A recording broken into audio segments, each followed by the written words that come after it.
गांव में मीनू नाम की एक लड़की रहती थी। बड़ी ही प्यारी और समझदार थी। उसके माँ बाबा उसे बहुत प्यार करते थे। उसकी माँ अक्सर बीमार ही रहती थी। एक दिन उसका देहांत हो गया।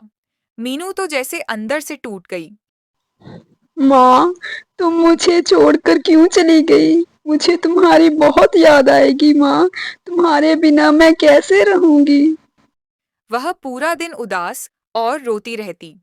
अरे बेटा, ये तो भगवान की मर्जी थी। अब तुम सारा दिन रोती मत रहा करो, तुम भी बीमार हो जाओगी। बाबा, मेरा बिल्कुल भी दिल नहीं लगता। मुझे माँ की बहुत याद आती है। चलो बेटा, उठो, कुछ खा लो। अब रोना बंद करो। नहीं बाबा, मेरा कुछ भी खाने को मन नहीं करता। एक दिन रमेश उदास बैठा था कि उसका दोस्त सुरेश उसके पास आया और बोला।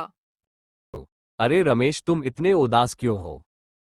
यार क्या बताऊं, मीनू की फिक्र होती है मुझे। वह ना तो कुछ ढंग से खाती पीती है, अंदर से बिल्कुल टूट सी गई है।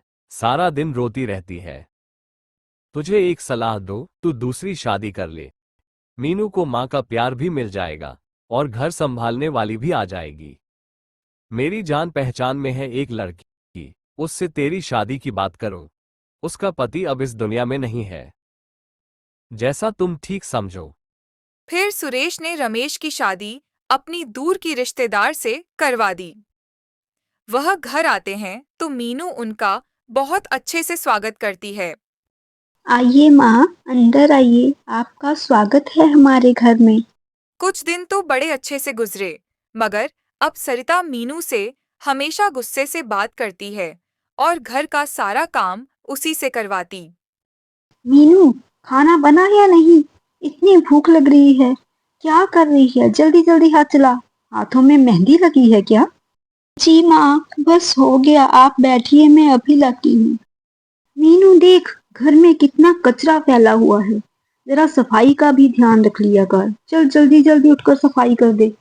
जी माँ, अभी करती हूँ। मीनू पूरा दिन घर का काम करती और सरिता पूरा दिन आराम करती। शाम को रमेश के घर आने पर हालात कुछ और ही होते। मीनू की जगह सरिता खुद काम करने लगती। अब क्या तोड़ दिया? अरे, ये तो बहुत महंगा गिलास था। तुमने इसे तोड़ दिया।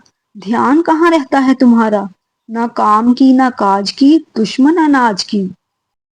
माँ, तुम कहाँ चली गई हो? मेरा यहाँ बिल्कुल दिल नहीं लगता। नहीं माँ, मुझे बहुत तंग करती है। माँ, आप वापस आ जाओ। एक दिन पोछा लगाते हुए मीनू से पानी गिर जाता है। वह मीनू को दो तमाचे जड़ देती है।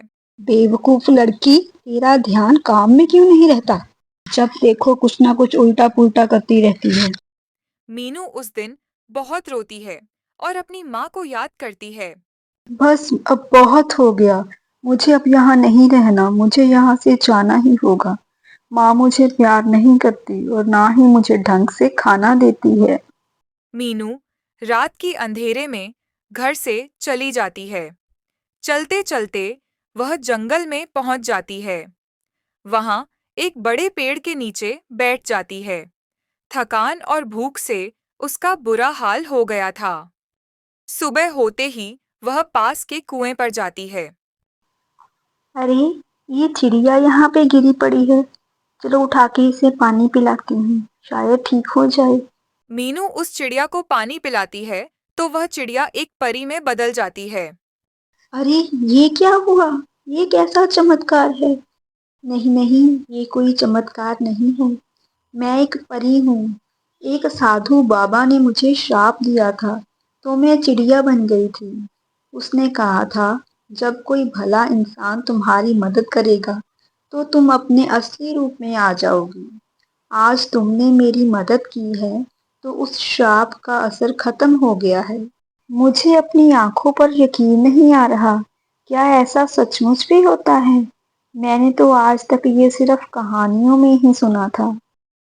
आज तो अपनी आंखों से देखकर तुम्हें यकीन हो गया होगा कि ऐसा सचमुच होता है। तुमने आज मेरी बहुत मदद की है। बताओ तुम्हें क्या चाहिए? तुम्हें देखकर लगता है कि तुम बहुत परेशान हो। क्या चिंता है तुम्हें बताओ, मैं तुम्हारी मदद करूंगी। मीनू उस परी को अपनी सारी कहानी सुनाती है। बस इतनी सी बात, तुम्हारे रहने का कोई ठिकाना नहीं है, तो ये लो तुम्हारा अपना घर। इसमें खाने पीने का सारा सामान है। तुम यहाँ आराम से रहो, कोई परेशानी नहीं होगी तुम्हें यहाँ। और हाँ, ये जादुई छड़ी भी तुम रख लो। तुम्हें जो भी चाहिए होगा, ये तुम्हारे सामने लाकर रख देगी। अगर कभी तुम्हें मेरी ज़रूरत पड़े तो बस मुझे याद करना, मैं तुम्हारे पास आ जाऊंगी। इतना कहकर परी वहां से चली गई और मीनू वहां आराम से रहने लगी। एक सुबह मीनू घर से बाहर आई तो देखती है कि घर के बाहर एक बीमार बूढ़ी औरत बैठी है। अरे अम्मा, कौन है आप और यहाँ क्यों बैठी हैं? बेटी, मेरे बहू और बेटे ने मुझे घर से निकाल दिया। अब मैं दर दर भटक रही हूँ।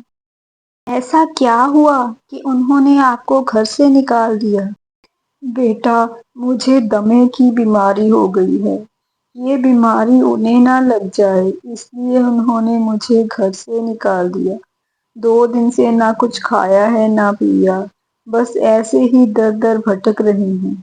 चिंता मत कीजिए, आइए आप मेरे साथ अंदर चलिए।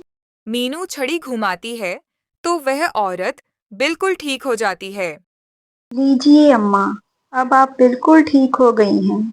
अपने घर जाइए और ये खुशी की बात सबको बताइए। इस चमत्कार के बाद यह बात चारों तरफ फैल जाती है। कोई भी बीमार होता तो मीनू के पास आता। वह उसे झट से ठीक कर देती। लोग उसे आशीर्वाद वाली लड़की कहने लगे। एक दिन वह लोगों का इलाज कर रही थी कि उसे अपने बाबा की आवाज सुनाई दी। मीनू, मेरी बेटी तुम कहाँ थी? मैं तुम्हें ढूंढ ढूंढ कर थक गया। क्या हुआ बेटा, तुम घर से क्यों चली आए? बाबा, मैं बता नहीं सकती आज मैं कितनी खुश हूँ।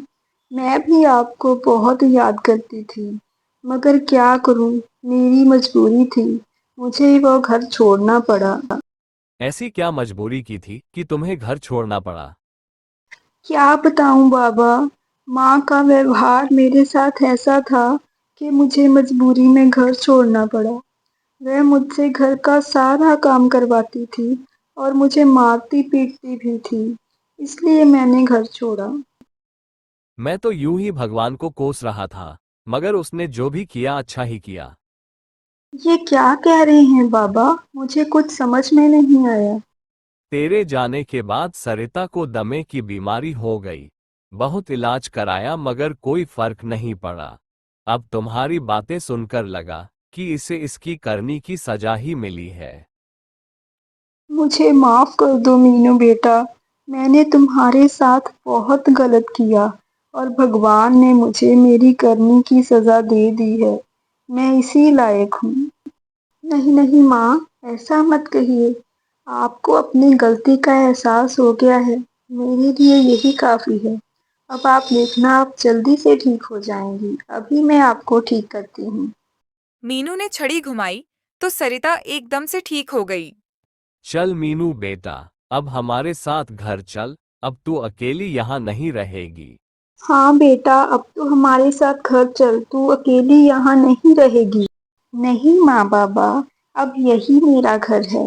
मैं यहीं रहकर दीन दुखियों की सेवा करना चाहती हूँ। और आप अगर मुझे प्यार करते हैं तो आप भी मेरे साथ यहीं रहेंगे, मुझे छोड़कर कहीं नहीं जाएंगे। मेरी बेटी बहुत समझदार हो गई है। मुझे गर्व है तुम पर बेटा। खुश रहो, हमेशा खुश रहो। और फिर सारा परिवार खुशी से रहने लगा। कहानी अच्छी लगी तो लाइक शेयर करके एक प्यारा सा कमेंट जरूर करें और चैनल को सब्सक्राइब करना ना भूलें। Thank you.